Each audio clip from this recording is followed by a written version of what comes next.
नमस्कार फ्रेंड्स।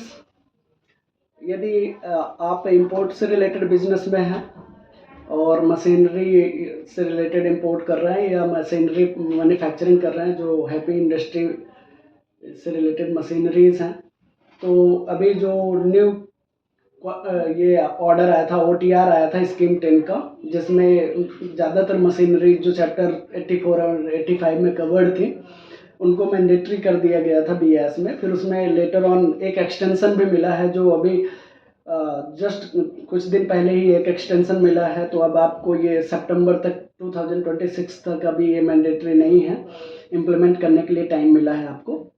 तो रिसेंटली उसी में एक गाइडलाइन आई है, जो BS से गाइडलाइन आई है, grant of certification under scheme 10 for OTR regulation.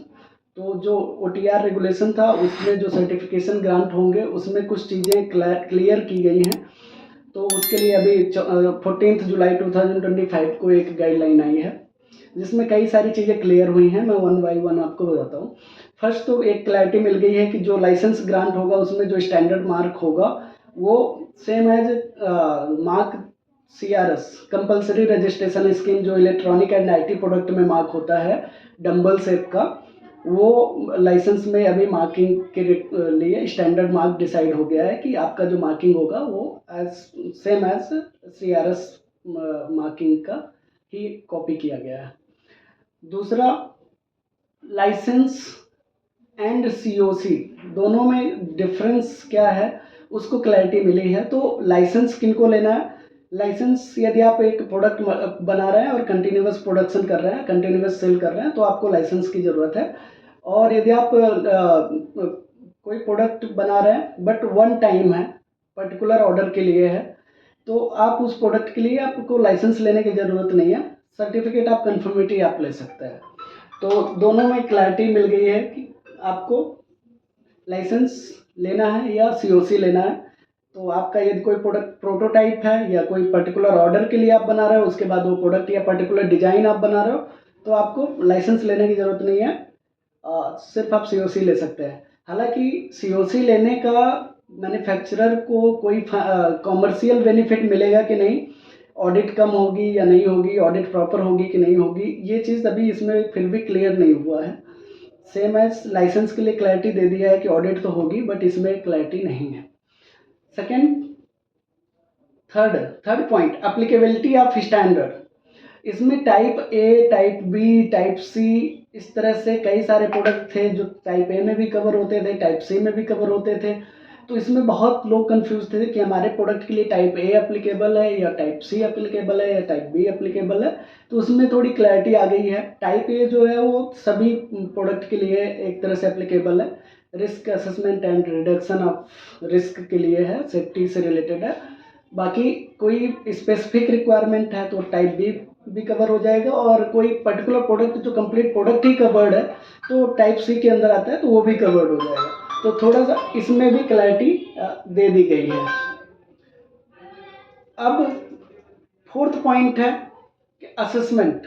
जो आपकी एप्लीकेशन सबमिट होगी, कंप्लीट टेक्निकल फाइल सबमिट होगी, कंप्लीट डिटेल्स, जो टेक्निकल डिटेल की कंप्लीट चेकलिस्ट है वो आपको रिक्वायरमेंट होगी तो आप कांटेक्ट करेंगे तो हम आपको प्रोवाइड करेंगे।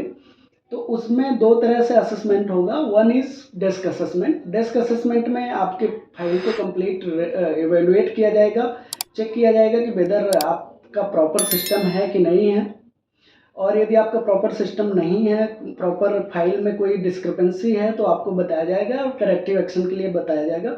यदि आप उसमें करेक्टिव एक्शन लेने में फेल हो रहे हैं, लगातार फेल हो रहे हैं, तो आपकी फाइल क्लोज कर दी जाएगी, ऑडिट के लिए नहीं प्रोसेस होगी। सेकेंड है ऑडिट। जो आपकी फैक्ट्री विजिट होगी, फैक्ट्री में आपका ऑडिट किया जाएगा, और ऑडिट में आपकी सारी चीज़ें वेरीफाई की जाएंगी। आपका production, raw material, supply chain से लेके टेस्टिंग, प्रोडक्शन, एवरीथिंग वेरीफाई होगा। फैक्ट्री की लोकेशन भी वेरीफाई होगी, और उसमें विजिट जो है उसको भी नंबर ऑफ डेज, पहले 2 डेज का था लेकिन अभी उसमें 4 दिन का मिनिमम एक ऑडिट डेज इंक्रीज करके रख दिया गया है, तो 4 डेज की ऑडिट होगी। नंबर ऑफ टेक्निकल फाइल्स यदि एक्स्ट्रा हैं तो एडिशनल फाइल्स के लिए 2 डेज एक्स्ट्रा ऑडिट के लिए इसमें क्लैरिटी मिली है कि आपको number of days, audit date clear हो चुके हैं कि कितने दिन में ऑडिट फिनिश होगी एक फाइल की ऑडिट। फिर compliance of component, last guideline में कंपोनेंट में क्या कंप्लायंस रिक्वायर्ड है वो नहीं क्लियर था, लेकिन अभी इस गाइडलाइन में कंपोनेंट की रिक्वायरमेंट की क्लैरिटी आ चुकी है। जो सबसे पहले तो सप्लायर यदि BIS रजिस्टर्ड है उसका कंपोनेंट आप लेते हैं तो बेटर है, अदरवाइज फिर सप्लायर का इन हाउस TC है, सर्टिफिकेट है, वो दे सकता है। थर्ड, आपका जो प्रोडक्ट है कंपोनेंट यदि वो BIS में इंडिपेंडेंटली कवर हो रहा है तो उसको BIS की लैब से आप टेस्ट करा सकते हैं।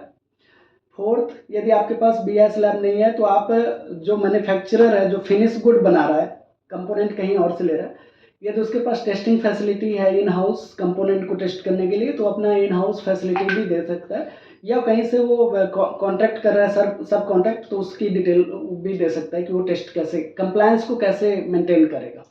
तो इस तरह से कंप्लायंस ऑफ कंपोनेंट भी क्लियर हो गया है। फिनिश प्रोडक्ट का कंप्लायंस कैसे होगा उसका तो हमने ऑलरेडी आपको अपडेट दे दिया था कि आप आइदर BIS रिकॉग्नाइज्ड लैब में टेस्ट करा सकते हैं, प्रोडक्ट बहुत हैवी है तो आप अपने इन हाउस में टेस्टिंग फैसिलिटी इंस्टॉल कर सकते हैं। आप कई कॉन्ट्रैक्ट बेस पे भी टेस्टिंग करा सकते हैं यदि आपके नियर बाय कोई लैबोरेटरी अवेलेबल है, और जब भी ऑडिट होगी तो आपकी फैक्ट्री की और साथ में उसमें कॉन्ट्रैक्ट बेस जो आपकी ऑडिट होगी उसकी दोनों की ऑडिट होगी, साथ में वेरीफाई किया जाएगा जहाँ से भी आप टेस्टिंग करा रहे हैं। तो factory testing, contract based testing या BIS के लैब में टेस्टिंग, ये तीनों चीज़ें एप्लीकेबल एक्सेप्टेबल है। तीसरा, आपका इसमें प्रोडक्ट कंप्लायंस के लिए कुछ और भी क्लैरिटी मिल गई है कि प्रोडक्ट कंप्लायंस कैटेगराइज किस तरह से किया जाएगा। तो आइदर ये इंजीनियरिंग डिजाइन के बेसिस पे आप रिस्क रिडक्शन कर रहे हैं, या तो आप कंट्रोल सिस्टम बनाते हैं जिससे आपको रिस्क को रिड्यूस कर सकता है, या आप इंस्ट्रक्शन मैनुअल लेबल्स ऐसा कुछ दे रहे हैं जिसके बेस पे आप रिस्क रिड्यूस कर रहे हैं। तो जब भी आप कंप्लायंस दिखाएंगे तो ये 3-4 कैटेगरी के बेसिस पे आपको दिखाना है। यदि आप इंजीनियरिंग डिजाइन के बेस पे कर रहे हैं तो उसके लिए आपको सारा असेसमेंट कराना पड़ेगा कि आप किस तरह से कंट्रोल कर रहे हैं रिस्क को। यदि आप कंट्रोल सिस्टम है तो आपको क्या कंट्रोल सिस्टम इम्पोज कर रहे हैं, क्या इंस्ट्रक्शंस हैं या लेबल क्या है, वो चीज़ें आपको क्लैरिटी देनी पड़ेगी, मैन्युफैक्चरर को क्लैरिटी देनी पड़ेगी। तो ये कुछ चेंजेस हुए हैं जो रिसेंट गाइडलाइन में आए हैं। बाकी आप फर्दर अपडेट के लिए हमें लाइक करें, सब्सक्राइब करें, और thank you so much. See you in the next video.